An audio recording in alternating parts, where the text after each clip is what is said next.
Welcome to Psychologist Talks. Today's episode is focused more on self-doubt, my own self-doubt.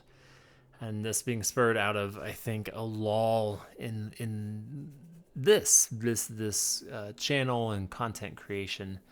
Yeah, I've got a couple things in the queue, but I think I've been grappling with the question of so what? So what's the point? In our line of work, this can be attached to this notion of an imposter syndrome that, when we're early in the field, particularly when we're doing clinical work, but I think even academically, trying to create and even publish research, there is this imposter syndrome that says, who are you? How do you know what you know? Is what you know valuable? Do you know how to even act effectively, create effectively? Can you impact somebody's life substantially? Who are you, right? And I think anybody, even seasoned providers, which I would consider myself, I think once you kind of pass the 10-year mark, you start getting pretty seasoned. Obviously not 20, 30-year seasoned, but still, getting into at least the mid-career line.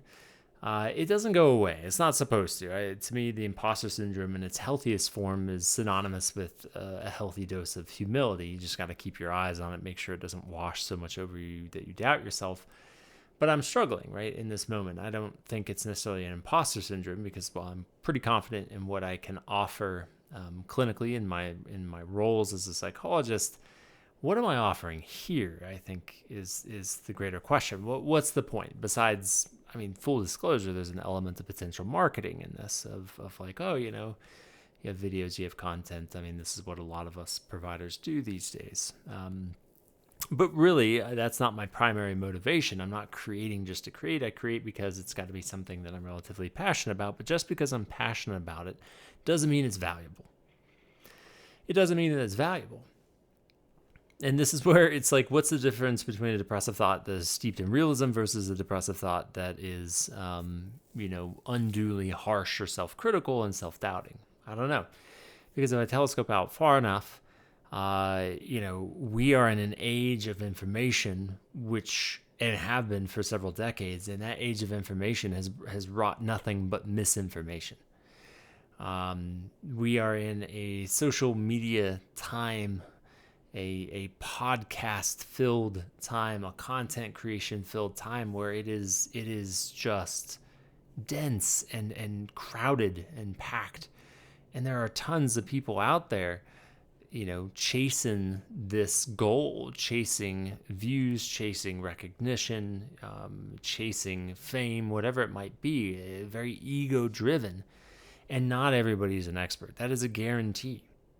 It's a guarantee. I consider myself a pretty talented provider, a pretty smart guy who can see the gray. I'm a little bit of a fringe dude, which I think, thinking on the fringe and challenging what is important.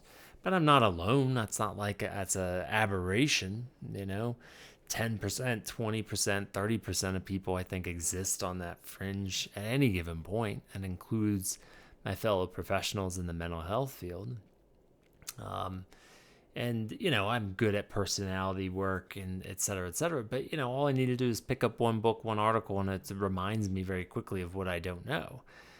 And so, am I just muddying the waters? Am I just, someone convincing himself consciously that it's not about the ego, but at the end of the day, this is just about ego, that it's just, I want to feel special. I want to feel unique. I'm offering, regurgitations, amalgams of pieces of knowledge said in my own way, but it's just more noise. It doesn't really matter. It's been said.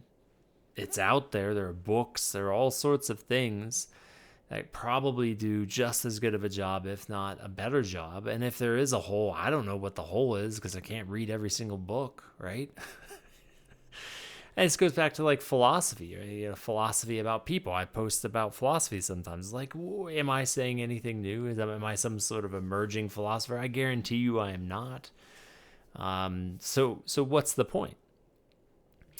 A counter argument is not everybody has access to the bona fide experts. Never mind in a system of inequity and oppression, and society is just inherently imperfect. People in positions of power and alleged authority often don't have the actual skill sets. I mean, our government is currently doing this right now. A bunch of people who don't know anything about anything. The experts are nowhere to be found.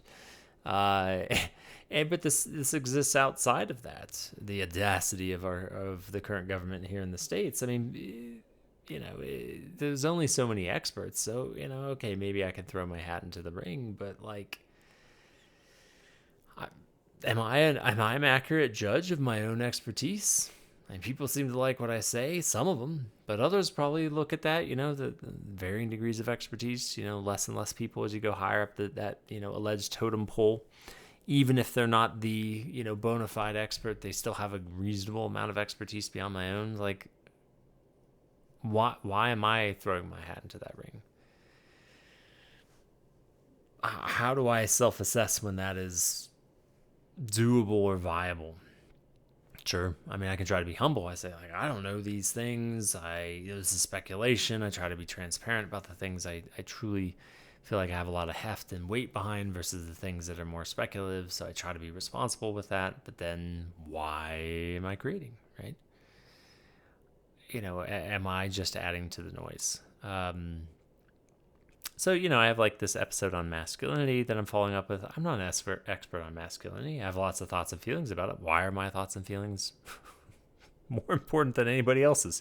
Because I'm a psychologist? Well, guess what? I can find lots of other psychologists that probably have commentary on masculinity. Why am I any important? What? Because I put in the effort to create the videos, create these episodes? Is that the only differentiating factor? Okay.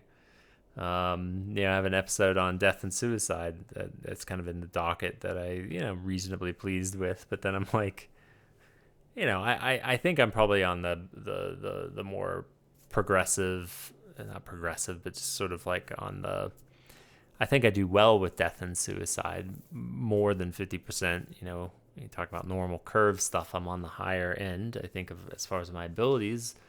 But even then, it's less like, what's the difference between like I'm in the 60th percentile versus the 90th percentile? Why should anybody give a shit about what somebody in the 60th percentile says? So hopefully you're catching the drift here. Is welcome to the world of negative self-talk. However, some of it's straight up legit. Like, some of this self-doubt is straight up legit, in my opinion. I mean, philosophically speaking, this is what we do, right? We seek recognition, we seek purpose and value, and it's not always an honorable cause. It's not always a useful cause, especially, again, when there's like a million videos. Like, mental health videos are all over the damn place. And I'll readily point out some of them are just like attention grabbers, and I don't like them either. I think I can do better than that, but it doesn't mean I'm the one who should replace them. That's audacious of me to even remotely think and consider. So, I don't, I mean, part of me hopes, like, as I say all of this, it at least, if there is any purpose to this besides hearing myself talk, it would be, a lot, other people who encounter this and don't create content around are like, yeah, no, for real, welcome to the struggle, right? That there's a validating component to this episode that the self-doubt is real, and the self-doubt is coupled with very real humility too. And what do we do with that, I guess, then becomes the next question. I don't know, right? Like, there's no like perfect litmus test to this. I mean, there's not supposed to be, right? The whole notion of YouTube, the whole notion of the E-bombs world and all that stuff back in the day, when the stuff was for anybody can create, and there's a beautiful thing to that. I even have an episode saying, like, if you get 10 views sharing your ideologies and you're seen, I like talking about clients with that, like, the importance of being seen by people. Hell yeah, right? Like, that's great. But this whole like ego push and information push and, getting people to listen to my version of the ideas, right? Is there value in that? I don't know. Again, I'd like to think so to a certain degree.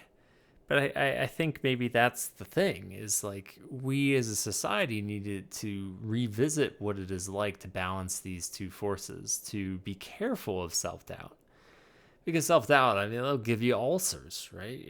If you doubt yourself and you wait for some sort of perfect moments for when it's good enough, or it's great enough, I guess I should say, from like a perfectionistic lens, you might never take a risk.